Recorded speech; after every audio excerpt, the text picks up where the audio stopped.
They smiled on screen, but off camera, they were building empires. In the shadows of old Hollywood, a few stars quietly rewrote the rules of wealth. Power, fame, and fortune. They had it all. These are the top 15 richest Golden Age actors who turned fame into lifelong legacy. 15. James Stewart. In the Golden Age of Hollywood, James Stewart wasn't just a star, he was a symbol of quiet power and smart choices. Known for classics like It's a Wonderful Life and Vertigo, Stewart mastered something few actors of his time dared to do: profit participation. When he signed for Winchester 73, instead of a salary, he asked for a share of the film's profits. That single decision made him millions, and forever changed how actors negotiated with studios. Stewart's total earnings during his lifetime are estimated at over $30 million, which in today's value crosses $300 million. Yet, he lived simply, far away from the glitz of Hollywood parties. He was an Air Force general, a family man, and one of the most respected figures in the business. Stewart proved that intelligence, discipline, and patience could outlast fame, and even out-earn it. 14. Clark Gable. They called him the King of Hollywood, and for good reason. Clark Gable wasn't just the face of Gone with the Wind, he was its financial backbone. At the peak of his career, Gable earned around $100,000 per film, a staggering figure in the 1930s and 40s. His contract with MGM included bonuses, percentages, and special rights, which turned him into one of the wealthiest men in show business. But Gable wasn't careless.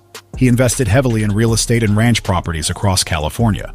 Sources estimate his fortune at $25 million during his lifetime, worth hundreds of millions today. Despite his masculine charm and star image, Gable handled his money with precision. When Hollywood's studio system tightened control over stars, Gable stood as the one who refused to be owned. His name wasn't just on posters, it was stamped on financial power. 13. Greta Garbo. Mysterious, distant, untouchable. Greta Garbo lived like the enigma she played on screen, but behind that quiet facade was a woman of immense intelligence and wealth.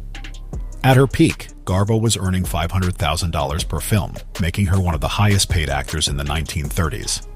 Unlike most, she didn't waste a dime. She retired early, invested in Manhattan real estate, and lived modestly.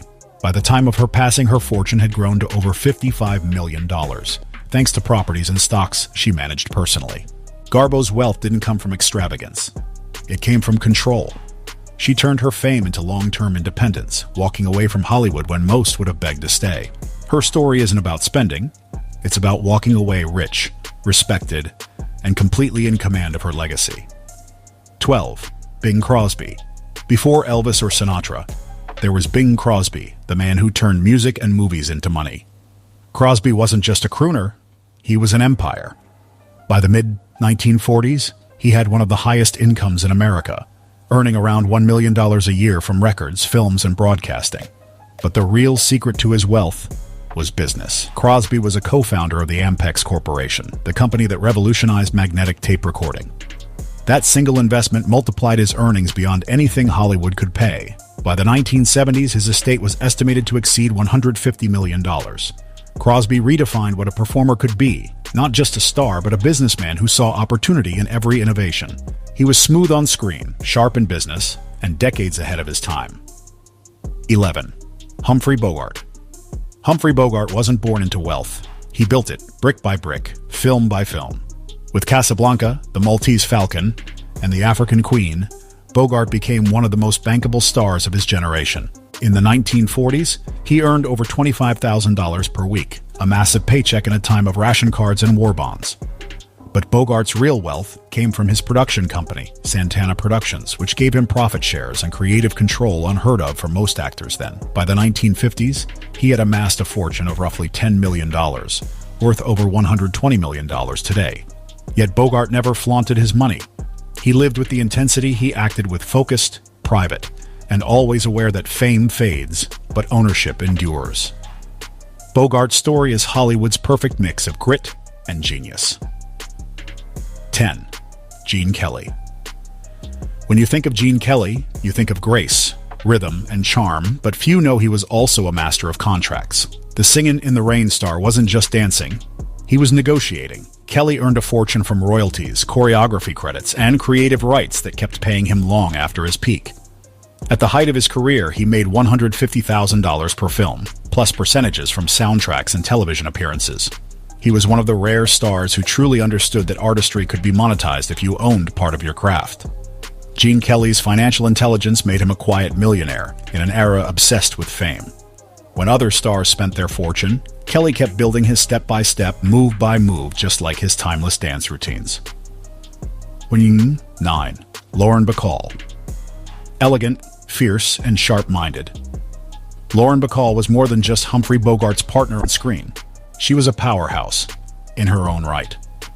Starting with To Have and Have Not, Bacall established herself as a symbol of strength and grace. Her career spanned decades, bringing her not only fame, but significant wealth through smart real estate investments in New York. By the time she passed, Bacall's estate was valued at nearly $50 million, most of it built through disciplined investments and royalties. She wasn't reckless with her earnings, she was deliberate.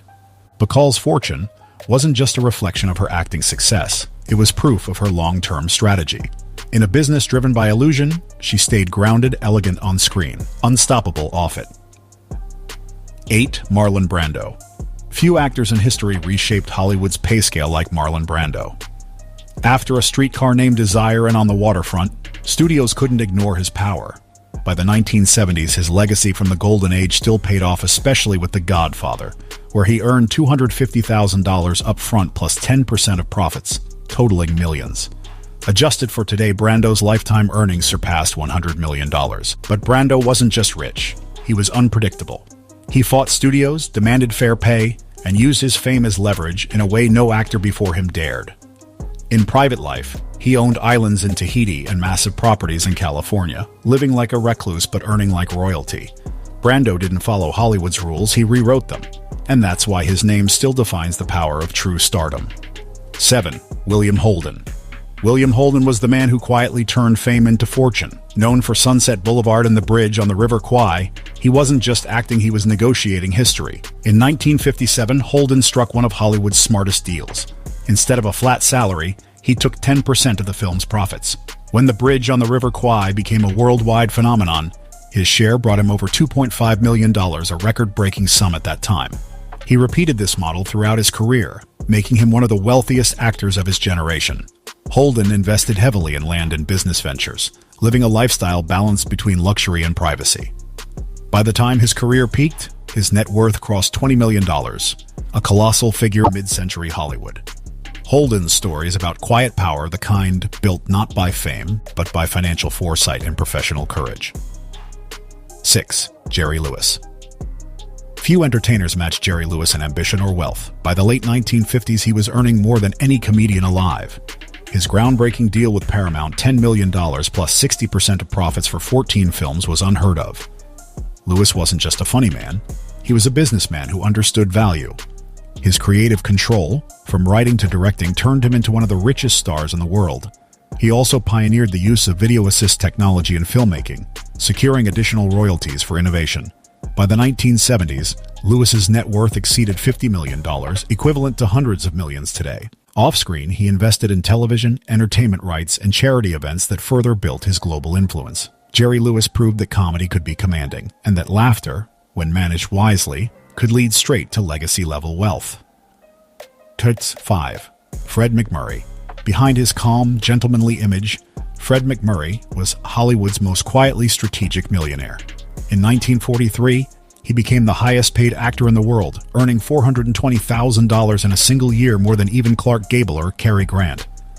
But what made MacMurray truly wealthy wasn't just acting. He was a disciplined investor, putting his money into California real estate, a cattle ranch, and even frozen food businesses. While many actors lost fortunes chasing fame, MacMurray built an empire of financial stability. His career spanned both film and television, especially the hit series My Three Sons, which gave him residuals for years. By the 1970s, he was comfortably worth over $150 million in today's value. He didn't flaunt his wealth, didn't waste it on parties, he simply planned ahead. MacMurray's story is proof that steady work and smart investing can outperform even superstardom. 4. Elizabeth Taylor. Elizabeth Taylor wasn't just a star, she was a financial phenomenon. In 1963, her role in Cleopatra earned her $1 million up front, plus a share of the profits, making her the first actor in history to cross that milestone. Taylor built her fortune not only through acting but through sharp business instincts.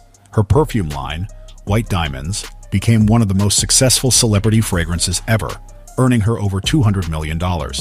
Even during Hollywood's most male-dominated era, Taylor negotiated contracts that put her in control. She knew her worth, and she demanded it. Beyond films, her jewelry collection alone was valued in tens of millions, with iconic pieces gifted by Richard Burton later auctioned at record prices. At her peak, her net worth exceeded $600 million in today's value. Elizabeth Taylor wasn't just an icon of beauty, she was Hollywood's most glamorous capitalist. 3. Cary Grant. Cary Grant was the definition of elegance both on screen and on his balance sheet. Born in poverty in England, he climbed to Hollywood's highest ranks and stayed there for decades. Grant mastered contract negotiation, turning film roles into ownership deals.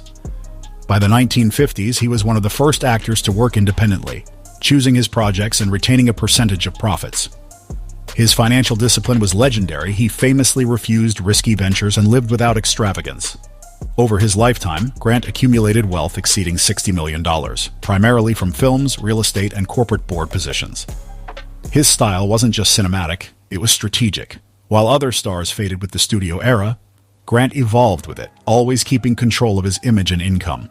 He didn't chase fame, he managed it. And that's why his fortune lasted far longer than most Hollywood legends. 2. Mary Pickford. Mary Pickford was Hollywood's first female millionaire and one of its smartest business minds. In the silent era, she wasn't just America's sweetheart, she was the industry's pioneer in financial independence. In 1919, she co-founded United Artists with Charlie Chaplin and D.W. Griffith, giving her full control over production and distribution. Pickford became the highest-paid actress of her time, earning over $10,000 a week when most people made less than $20. She also owned a large portion of her films, a revolutionary concept back then. By the end of her career, her net worth had crossed $200 million in today's value. Pickford proved that business intelligence could outshine even stardom. Long before female empowerment became a movement, she was already living it, producing, investing, and rewriting the rules of ownership in Hollywood's golden age. 1. Charlie Chaplin. Charlie Chaplin was more than a genius comedian. He was Hollywood's first global mogul. At a time when actors were employees, Chaplin became his own studio. He wrote, directed, produced, edited, composed, and owned his films entirely, a business model no one else had. In 1919, he co-founded United Artists, securing full creative and financial control. During the 1920s and 30s, Chaplin's earnings surpassed $5 million a year, equivalent to over $400 million today. But his real power came from ownership. Every film he made continued to earn royalties worldwide for decades. Chaplin invested heavily in property and film distribution, ensuring his wealth lasted long after his era ended. At the time of his passing, his estate was worth well over $100 million. From poverty in London to unimaginable fame and fortune, Chaplin turned cinema into an empire, and himself into the richest actor of Hollywood's golden age. Time fades, faces change, but legacies built on power never die. These stars didn't just earn fame, they created wealth that outlived them. Their names became symbols of control, courage, and brilliance. This was the golden age, and these were the legends who owned it.